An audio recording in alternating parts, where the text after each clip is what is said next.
Of all the missions I've worked on, OSIRIS-REx has a really unique relationship with our science teams in development. Traditionally, as the engineering side of the spacecraft, we build the spacecraft in order to sort of serve the science teams in this mission. But in this case, for us, the engineering and the science is much more intertwined than normal.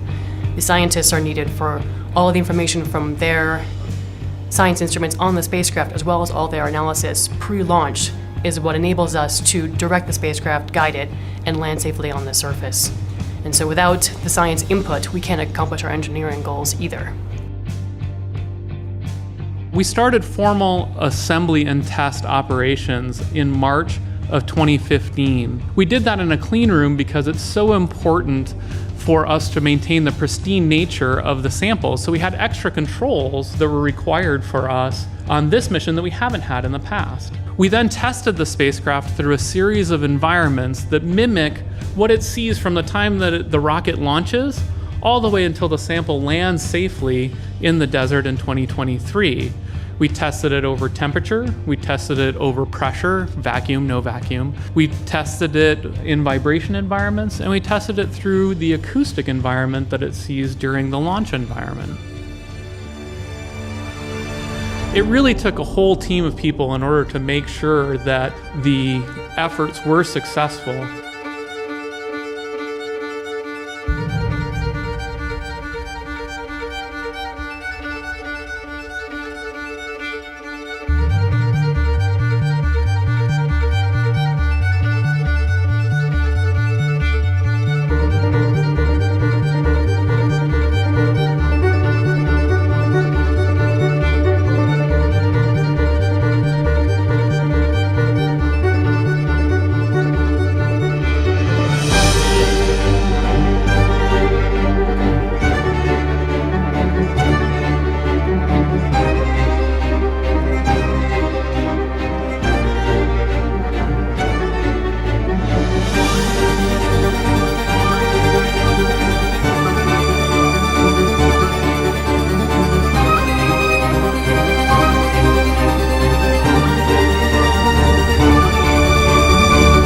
The most exciting thing is the people. We have one of the most fantastic teams around. Everybody from the folks who actually built our spacecraft to doing all of the ATLO, the testing that we've been doing in preparation from launch, the launch vehicle crew, and everybody down here at Kennedy Space Center who's been prepping us for launch, to our communications team. Everyone around us is fantastic. This is one of the best science teams out there. I'm super honored and privileged to be a part. If you want to talk about terms of the actual mission itself, getting that sample back to Earth is the most exciting part, because we will have something that preserves material from over 4.5 billion years ago. Who doesn't want that?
Methodical, careful process. It kind of describes space business in general. Now we have a built vehicle. We have a vehicle, and it's ready to go. And now they finished the processing on it. We'll be ready to launch today. Excellent.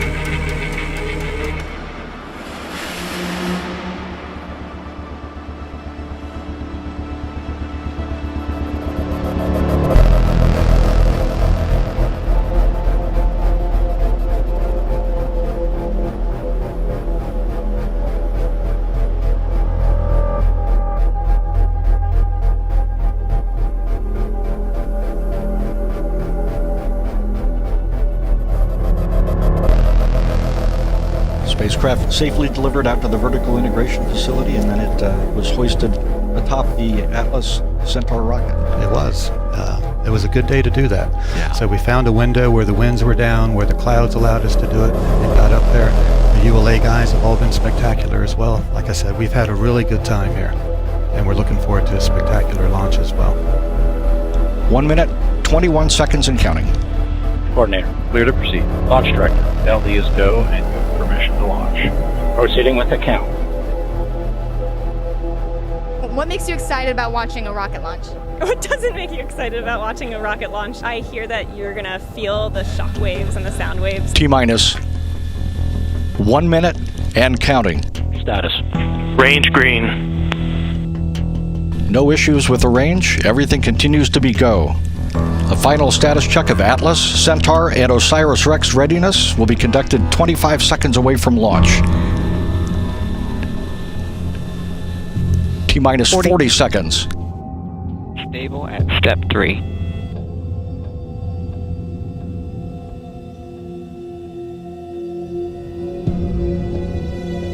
$28. 25. Status check. Go Atlas. Go Centaur. Go OSIRIS-REx. Everyone is go. Standing by for launch.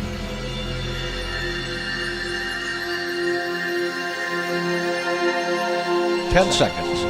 9, 8, 7, 6, 5, 4, 3, 2, 1. And liftoff of OSIRIS-REx. Its 7-year mission to boldly go to the asteroid Bennu and back. Firing look good. Starting with pump speeds and injector pressures are within family. Repeat chamber pressures have plateaued and begun to ramp off. Heard the voice of Marty Malinowski. The Atlas has begun a pitch and yaw maneuver to steer to its planned path, 8.5 degrees inclination from the equator. This repeat chamber pressure is almost plateaued at this point. Starting 180, injector pressures are good. 45 seconds into flight. Program is complete. Boosters throttled down. And the Atlas rocket carrying OSIRIS-REx has gone supersonic. Standing by to pass through max Q, maximum aerodynamic pressure. Max Q, vehicle hydrates continue to look good. This is the point when the mechanical stress on the rocket reaches its peak And because of the booster rocket's halves velocity and resistance created by the Earth's atmosphere.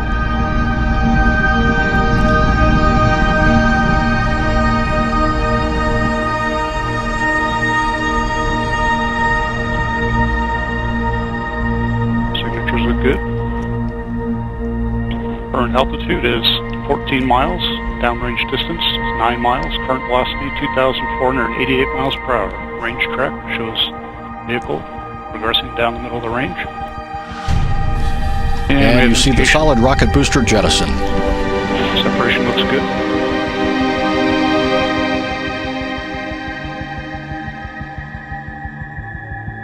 And head beacon.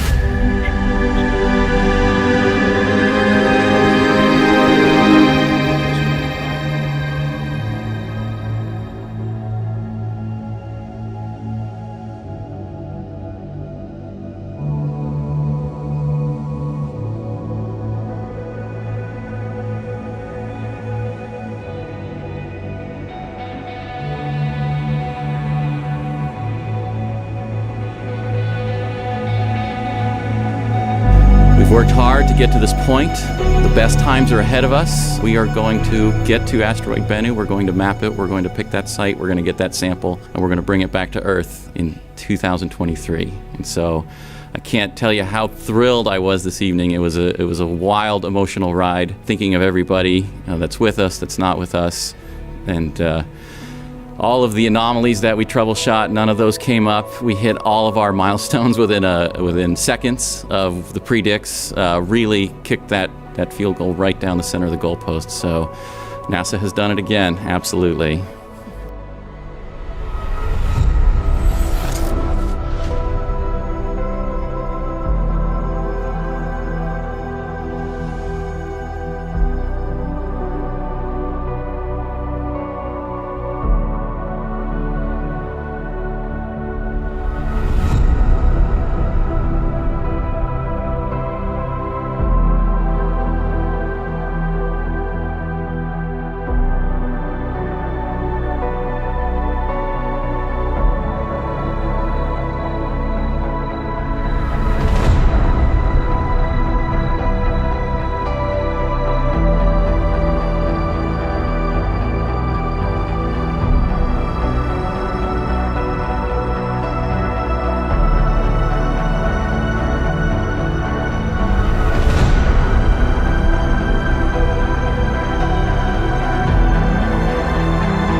As we started to approach Bennu from a distance and it started to fill up the camera field of view, it looked exactly like we thought it would, with a few boulders sticking out. But as we got closer, we expected to see a very sandy surface with maybe a few boulders here and there. And what we saw is very little sand. And we saw these mountains, we saw boulders, we saw rocks, and we saw very few areas that had this sandy surface that we were expecting and what we had designed to. The challenge of finding a tag site on Bennu that met our original criteria was very hard. But quite honestly, this team thrives on challenge. So even though we knew we had work to go, I never doubted for a moment we would solve that puzzle, that we would crack that nut and we would safely get the spacecraft down to the surface. We had kind of expected the unexpected. This team was ready to be surprised.